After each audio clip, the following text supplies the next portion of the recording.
You're listening to the Market the Brew podcast, a leading resource for promoting and marketing craft beer. Join in as we share with you, straight from the source, tools and strategies craft brewers from around the country are using right now to achieve significant success. In 2020, the USA Today rated Milwaukee as the second best beer scene in the U.S., second only to St. Louis, Missouri. One of the breweries that helped Milwaukee make this list is the Explorium Brewpub. Mike Doble, like the beers he brews, is deep and complex on the inside, wrapped in a playful and unpretentious exterior. If you live in the Milwaukee area, you are familiar with Mike, as his name and the brewery are in the news quite often. As a self-proclaimed Type A personality, he has trouble sitting still. He is active both personally and professionally on social media and makes no apologies for anything that he says or posts. As an Army brat, he and his brothers grew up in Europe before returning to the States to at one time or another work in the family business. What started out as a home brew supply store eventually grew into a 10-barrel brewing company his parents started before craft beer became cool. 20 years later, the Tampa Bay Brewing Company has become a cornerstone of the Florida craft beer industry. Eventually, 3 of the brothers would follow the parents into the family business, with one staying in Tampa to run the parents' brewery, another headed to Raleigh, North Carolina to open his own brewery, and Mike, after a tour in the U.S. Army and a few years trying his own thing, eventually opens Explorium Brewpub in a Milwaukee suburb. During the COVID shutdown, most people made the transition from office to work from home. The service industry took a huge hit with regulations and reductions to their usable space. As most brewery owners were trying to figure this all out, Mike was planning a second location. But before we get to the podcast, we'd like to thank Promote the Brew for sponsoring this episode of the Market the Brew podcast and vlog. Promote the Brew works with small breweries to help them gain recognition within their market through digital, transitional, and promotional marketing. Their goal is to turn brewery customers into brand ambassadors and put butts in the bar stools. Just a quick reminder that the Market the Brew podcast is available at marketthebrew.com and on Apple Podcasts, as well as other popular podcast sites. And when the AV equipment works, we will post these videos of the podcast to the Promote the Brew YouTube channel. We hope that you will join us and share these episodes with your family and friends. So sit down, relax, grab a glass of your favorite beer, and listen in as Danielle and Travis have a great conversation with Mike Doble, founder of the Explorium Brewpub.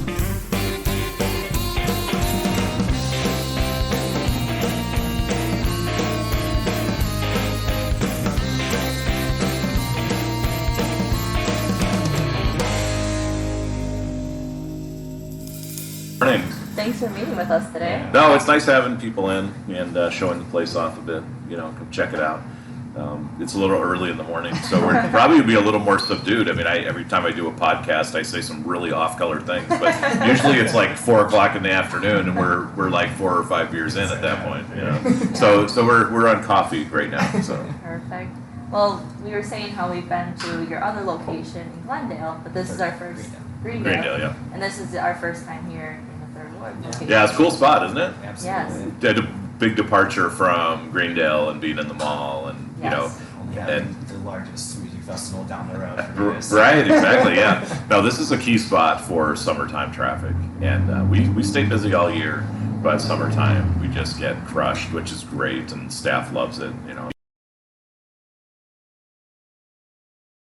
and making money, and and that's been the key to success in this game, and I tell you, yeah. And you have a patio here too, right? Yeah, so we have about 180 seats inside with the bar and dining, and then we have we call it the tunnel bar, which is really technically outside, but it's under cover of the building, Cool. That has about 100 seats in there, and then we have another 100 seats outside on the actual patio itself, and we have fire pits and all that.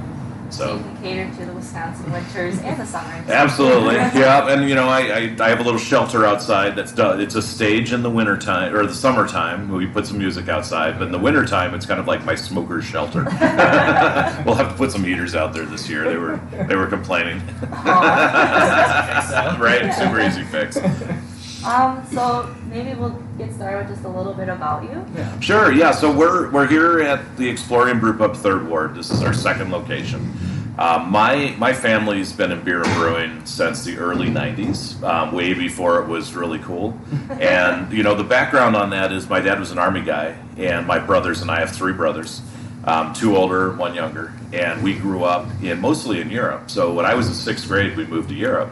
And my dad's a big beer guy. He lived in Europe when he was a young lieutenant, and then now fast forward, he's got teenage kids. We moved to Europe, and he just loved all the beer, right? So he would buy cases of beer, and the breweries would deliver beer to your house. And so growing up, we always had all this great beer. And when we moved back stateside in the late 80s, I had already graduated high school, and so my formative years in high school, I was drinking Belgian beers and some of the great German beers and whatnot. But then we get back to stateside, and it's kind of a beer wasteland. Really not a lot of craft beer to be found, and it's funny because in Europe that's just beer. Here, beer with flavor is craft beer, right? Yeah. Because we've been lied to for so long by the mega breweries that that crap that Miller puts in a can is actually beer, and it really isn't. It's part of a chemical process that they freaking put out of a jumbo refinery, right? And they, so I mean, the American public was lied to that was beer. If you go to Europe, where kind of where we came from originally as European Americans, beer had flavor. So when we tried to find beer with flavor, we couldn't find it. There was a few and far between instances. We would travel somewhere, we could find Sierra Nevada Pale Ale. There was some beers on the market, like Pete's Wicked Ale was just coming out in the early 90s. But you couldn't go into the grocery store like today. We're so spoiled, right? Yeah. So we got into homebrewing. We started home. My brother Johnny started, and we all kind of got into it. Eventually, my folks looking for a retirement job. My folks opened a homebrew store. So they had this homebrew store in the early 90s called the Brew Shack on Waters Avenue in Tampa, Florida. And I was in college at the time, and so they didn't have a ton of money because they just started a new business, and they would send me homebrew kits. So the first kit I got was this basic kit, and I'm like, oh man, and then it was the advanced kit, and then here's some glass carboys. So we all got into brewing that way. And a few years after they opened the homebrew store, my brother decided there's 3 kinds of people that make beer. There's those guys that are just going to be awesome. They study and they figure it out and they make awesome beer. There's those people that will kind of flounder along and sometimes make acceptable beer, sometimes not, and that's okay. But then there's that third class of people that are just don't have the knack, right? And he was so tired of tasting crappy beer from the people in the third group. Hey, taste my homebrew, and it just is terrible. We've all had bad homebrew. That he decided, we just need to open a place where we can make beer, and then those people who are just hopeless, we could send them over there to drink beer, right? Just skip the making it part and just go buy beer. Yeah. So that's kind of how the family got into the business. In 95, they built a brew pub. It opened in early 96 in Tampa, Florida, called the Tampa Bay Brewing Company. Oh, cool. Cool little brew pub, 10-barrel brew house, which was way forward thinking for the time. And we see so many little breweries even today that are opening with 1- and 2-barrel brew houses. They opened with a 10-barrel brew house, which is unheard of. And so they opened this cool little brew pub, and it took a long time for it to catch on, but when it did, it caught on like wildfire, and we see what the craft brewing industry is now. Yeah. And I went in the Army myself after college, did some home brewing over the years, and then had a career as a civil engineer doing design work. I designed spaces and buildings, and I've done roads and airfields and all kinds of stuff like that. But in the end, I was ready to move on from that career, and I was like, hey, might as well I fall back on the family business, right? So funny, I've been living here in Wisconsin. My wife and I moved here in '98. Okay. So we've been here for 24 years now. So been in Milwaukee. We've lived in the town of Vernon, which is now the village of Vernon, for 28 years, or 24 years. And when we were contemplating this move to open a brew pub, the family business was doing really well. And they were getting ready to open a production brewery. And my mom had this useless architect that was designing their brewery. And she kept sending me the plans, and I'm like, oh, Mom, and I could take a Sharpie to it. And finally she goes, can't you just talk to the architect? Well, After I talked to the architect, he summarily quit. So now they're in this, and I'm working here in the third ward. I actually had an office on corner of Chicago and Milwaukee Street. Oh, cool. And I remember sitting in my office, and I was a little tired of what I was doing. I was ready to move on. And my mom said, she goes, hey, our architect quit. I don't know what you said to him, but he quit. And I was like, well, the guy was an idiot. And she's like, well, now I need another idiot to design this, So I'm like, well, I'll be your idiot, right?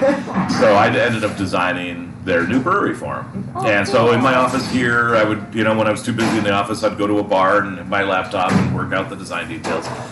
In the end, long story short, because I could talk all day.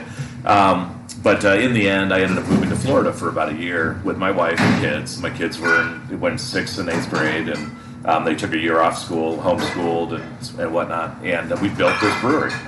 And during that process, I project managed the build and helped get the equipment installed and commissioned, and then also opened the restaurant.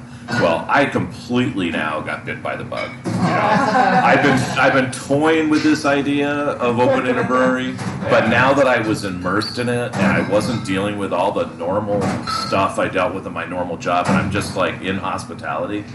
I mean, it's exciting, it's challenging, and everything else. And so at some point, my wife's like, hey, I got to get the kids back to Wisconsin, get back in school. I know you're having a blast.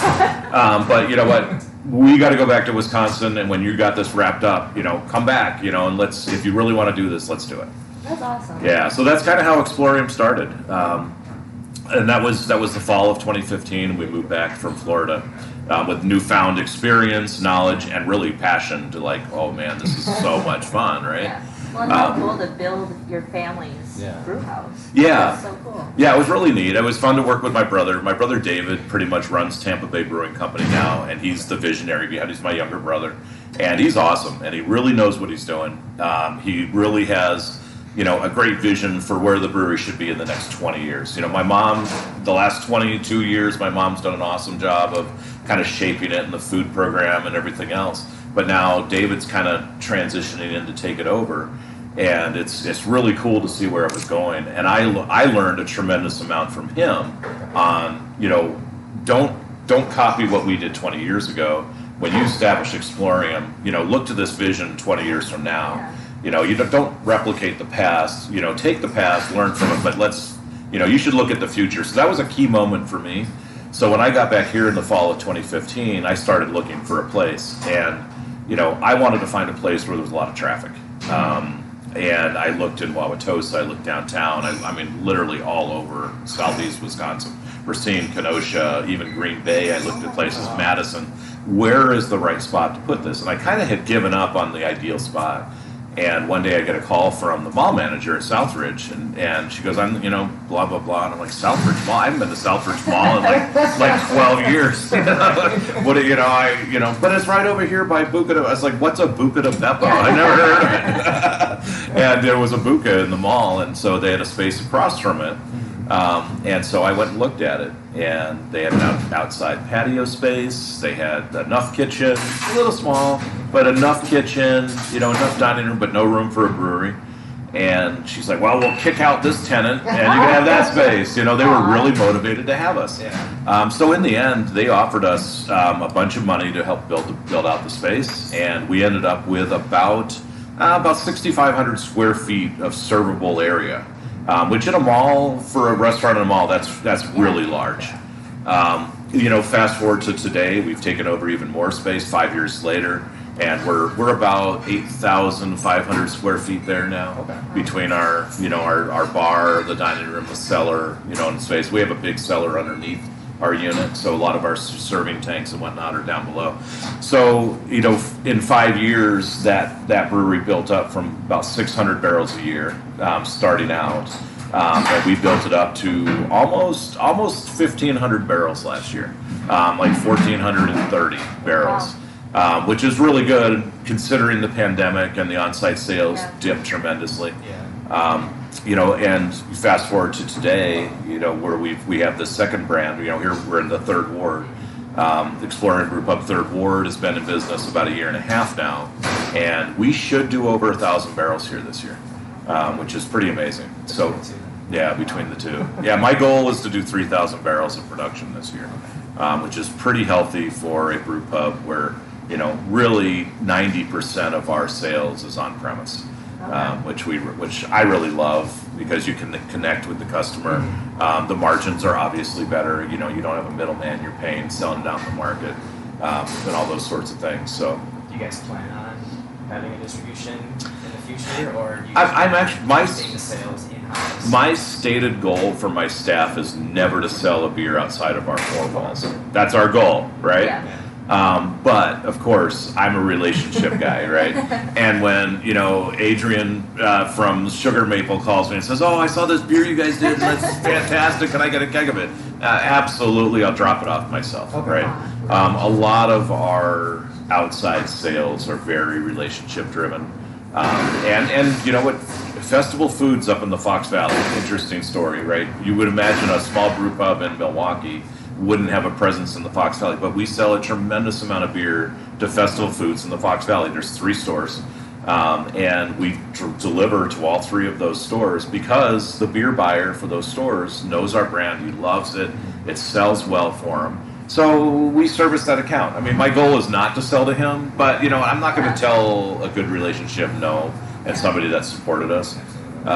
So, like I said, about 90% of our production is sold in-house. Impressive though, if you're producing 3,000. Yeah, no, it is. It All is. sales in-house. We have a lot of happy people around us. It's fun. No, it's a lot of fun. But yeah, no, that's kind of how we developed. During the pandemic, I was, quite frankly, a little bored. And I'm like, okay, we have a skeleton crew serving, and then when we reopened, we were super busy again, and my staff was like so excited to be open. I kind of built out, they kind of built me out of a job, right? And so it gave me the opportunity to look at opening a second spot. And I didn't go out seeking it. It actually came and found me. The guy that owns this building we're sitting in came and found me in Greendale and said, "Hey, I got this great spot downtown. I love your brand. I live in Franklin. I come here not often, but every time I come here, you're busy, and I love the vibe, and it's a really cool place, and I have a place I really want a brew pub to go into." And long story short is I met him that day in February. We looked at this space the same day. I committed to a lease 2 days later. And so this is February of 2020, right? Yep. Of course, 3 weeks later, the whole world shut down, right? But no, this was such a slam dunk that I knew I wanted to do it, and I had in the back of my mind that, hey, the pandemic's coming. But you know what? I was we were shut down. I needed something to do, so I spent a lot of time. I had the time to do this. Okay. I'm contemplating a 3rd location right now, which would be awesome. But my wife and I were just away on a trip, and we talked a lot. I'm just like, man, when am I going to have the time? We have 2 busy restaurants, which are both short-staffed. Okay. And are we insane to think that we should be opening a 3rd spot right now? Yeah. So that's kind of where we're at. But yeah, I kind of have that in the back of my mind that a 3rd spot would be great. But it'd be at this stage, I feel it's kind of irresponsible for me to even contemplate it when my staff's already stretched thin. Okay. Well, and with your 2 businesses, sometimes like with different breweries that have multiple locations, they have some differences, like a food focus or tour focus or events. Would you say yours are very similar, or would you say there's some differences between the 2? It's interesting from a philosophical standpoint. When I was contemplating opening this, we talked a lot about, hey, what should it look like, the 3rd Ward location? Should we have it be exactly the same, or should we let them kind of depart from each other? And we all decided, managers, myself, and we all decided that, maybe we should let them have their own little bit of personality, whatever, and let their food program change a little bit, whatever. It did not work. It just does not work. The problem is the lack of continuity between the spots, and there was just a lot of problems created by it that I didn't anticipate. I thought it would be natural. Yeah. So we've made a tremendous effort in the last probably 8 months to make both places exactly the same, right? From a programming perspective. Okay. So what that means is the same food, the same cocktail menu, the same well, I have a lot more space for liquor here, Yeah. right? Obviously the liquor list is way different, but that's just a storage problem, right? Yeah. But our programming, our beer selection, our food selection, all that, I've made a tremendous effort to have it all be the same. Solves a lot of issues, solves a lot of training problems. We do have some staff that work both locations. And we've let the personality departure occur in the vibe and the customer base and everything else. And I'll be honest with you, I was short-sighted in not realizing that from the beginning, that it was going to have its own personality anyway, versus us trying to, I don't want to say artificially, but kind of like purposefully trying to make them different, right? So I find that we are much happier and everything works much better that we've tried to make them the same and let the customers kind of be the differentiating factor. Okay. And it's oh my gosh, it's made our life so much easier. Really so much easier. Yeah. They do have a lot of commonalities, like just seeing your mug club, just seeing Yeah. the menus. It's nice to see like you kind of have that familiarity. Like, Yeah. a little both. The spaces are vastly different. Yes. Just the physical space. I mean, I love the feel in here. Yeah. We have 17-foot ceilings, and it's all Dream City brick and timber. And, I mean, you couldn't replicate this. If this building, God forbid, ever got demolished, you Yes. couldn't rebuild it again. Yeah, for sure. So it's a one of a kind. Just an amazing space. So. Should we talk a little bit about the Instagram get together? Yeah. Oh yeah. Yeah, so we saw on your Instagram page how all of the head brewers or owners of breweries in Milwaukee came together. It was kind of cool to see all of you working together and celebrating one another. Yeah, no. So I try to do that at least once a year, where I take the initiative to get them all out of their caves and come. You know what? Let's reconnect. We used to, 5 years ago, before pre-pandemic, we used to all get together, and have a meeting, once a month where we talked about issues of the industry and, who was treating us right, at beer fests and who was not running a good fest and, that sort of thing and, just collaborating, right? And, the philosophy being that a rising tide raises all ships, right? If we can all do well, we can all support each other, we can create a cool craft beer community, and that craft beer community will rise up together, right? Versus, and I've said it before, I characterize it as benevolent competitors, right? Yeah. So we all compete against each other, and all of us are very type A, and we're all very competitive, right? And my beer is definitely the best in Milwaukee, right? But so is Tim's at Black Husky, and so is Kevin Wright's down at third space, So from a competition standpoint, we're all very competitive, but I think we all recognize that us being friendly competitors and working with each other helps the community. Like I'll go back to the real competitor is not other craft breweries. The real competitor is the mass-produced beers that people think is what flavor in beer should be, right? And I see craft brewers as the evangelists of, hey, there's an alternative to this, and we would love to see people try beer with flavor in it. And oh, by the way, I have 24 taps, and they're all vastly different, Yes. right? And it's not this homogenous product that we've been sold and lied to that is, that's what beer is, right? And I think that helping the other craft brewers recognize that as well and puts us all focused on the same thing works really well. So during the pandemic, one drunken night, I dreamed up this idea of, what, we haven't done anything and everything's so locked down and whatever. I came up with an acronym called HOPE, and I called it the HOPE Project. And HOPE stands for Here's One to Pandemic Ending. Aw.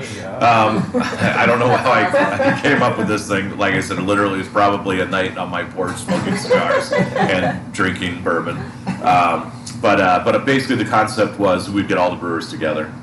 We would do it on a day that we were not open, so that everybody could come in here, not wear their masks, and just relax, have some beers, and we did a massive collaboration.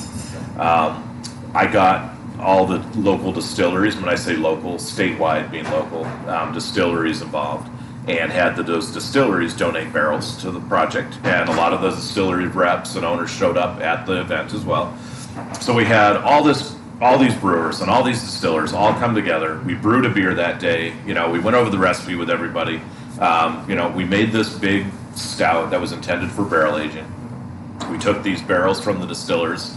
We put the beer in the barrels. We aged it. And then when the pandemic finally, you know, ended, per se, when, you know, essentially when the city let us open up to full capacity and do all that stuff, we released these beers. So every participant got a sixtel of this beer. We charged a nominal amount to cover the cost of materials and, you know, labor or whatnot.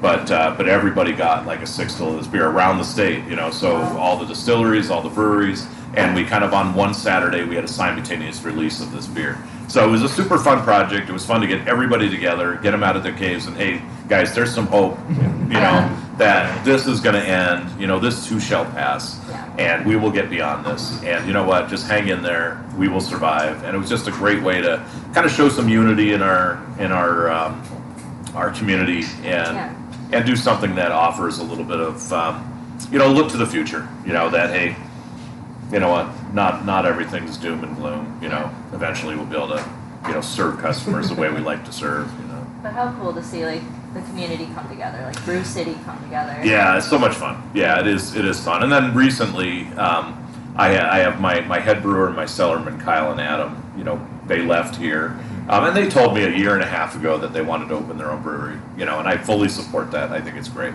And you know, and it goes to the philosophy of, you know, hey, a rising tide raises all ships. Another great brewery in town with two great brewers. That's awesome. I love it. Right. And for me, it's a point of pride. I mean, here's two guys that, you know, hopefully they feel like I've mentored them a little bit and kind of taught them the business a bit. They're both great brewers. And now they've gone out and kind of doing their own thing. For me, that's a pretty prideful moment. I mean, I think it's pretty cool. You know, some owners don't view it that way. People just think I'm freaking nuts because they're like, oh, you know, I can't believe you support the, you know, support. And I'm like, well, yeah, but what else are you gonna do? That's what I did. I left my job, right? Yeah. So anyway, you know, and for me, it was kind of a seamless transition. They left, you know, they warned me well ahead of time. I got new brewers in place, and I have a fabulous brew staff now. I mean, they make top-notch beer. I mean, it's continuing the program. Well, every February 18th is Kyle's birthday is February 18th, and so we have this tradition where, the way it started is one day I was at the gym in Greenfield, and I look at my phone coming out of the gym. Oh, it's Kyle's birthday, right? My reminder pops up on my phone. So I stopped at Consumer Beverage in Hales Corners, and I picked up a 30-pack of hams. You know, the beer that we've been lied to about, which, you know, is fun. Yeah. But Kyle's a hams fan, right? So I picked up a 30-pack of hams for Kyle's birthday, and I'm walking up through the parking lot of Southridge. This is February 18th. It's colder than hell out. There's snow everywhere. And Kyle just happened to arrive at the same time. Oh, and we're walking up the parking lot together, and I'm like, so I rip open the 30 rack, and I'm like, hey, Kyle, happy birthday. And I'm chugging my beer. And this is about, you know, 9:30 in the morning, of course. And he's like, oh, thanks, boss. Happy birthday. So we chugged a beer in the parking lot, took a selfie, you know. I posted it on my Instagram, and somebody else said, you guys drinking beer for Kyle's birthday? And I'm like, yes, of course we are. And so a few other guys showed up, and a few other guys showed up. So by noon, we had about a dozen guys, and other industry people, sales reps, standing around our fire pit on the Southridge patio, drinking hams. You know, to the point where I had to open the outside bar because we were running out of beer. But it just kind of became a tradition. So every February 18th, I bring a 30 rack of hams. Aww. Well, now Kyle's left, right? And he's doing his own brewery. Well, we had planned for Kyle's birthday to do a collaboration beer here. So I knew Kyle and Adam were going to be here, and their partner John, who's the third part of Vote. They were all going to be here brewing this beer. So I, without Kyle knowing and without the other guys knowing, I invited all the other owners and brewers from around the city. Hey, noon, Kyle's going to be here. We're going to have hams and bagels. And it's hams and bagels. Right. Is our thing. And if you want to come over and toast Kyle, you know, happy birthday, whatever. So a bunch of them showed up. We probably had about 50 people in here. And awesome. Yeah, it was fun. We had good times. But you know, I try to once a year kind of plan something like that. Usually last minute works best, you know. Yeah. Get everybody out, you know, collaborate a little bit. Commiserate a little bit about staffing issues and, you know, those sort of things we're all dealing with. Well, it looked You like know. a good time. We'll have to try to get it. Oh yeah, no. It's always a good time when you get that many brewers together, for sure. Yeah, so previously you had mentioned a little bit about opening or wanting to open a third business. Right. Are there any other future goals for Explorium? You know, I would like to hope that we can continue to grow, right? There's a big challenge right now. There's been a lot of people that used to work in hospitality that don't work in hospitality anymore. And so finding good hospitality staff is getting to be difficult. So it's limiting our ability to grow as a brand. And like I mentioned earlier, I'd love to open a third spot, but it's, to the point where I actually had one of my bartenders make a meme. And I'm going to share it with you. Yeah, no, they're really good at this because word kind of got out that what I would like to do and one of my goals would be is to open a distill pub. Oh. So take Explorium, what we do, and kind of morph it into a distillery, right? And do craft cocktails, whatever else. And so my bartender made this meme. That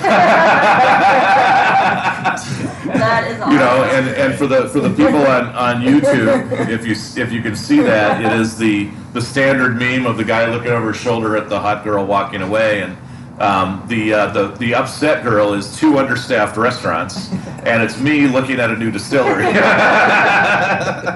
But you know, I would love to do that, but like I say, I just hedge. You know, it's been so difficult. So, you know, I have a spot.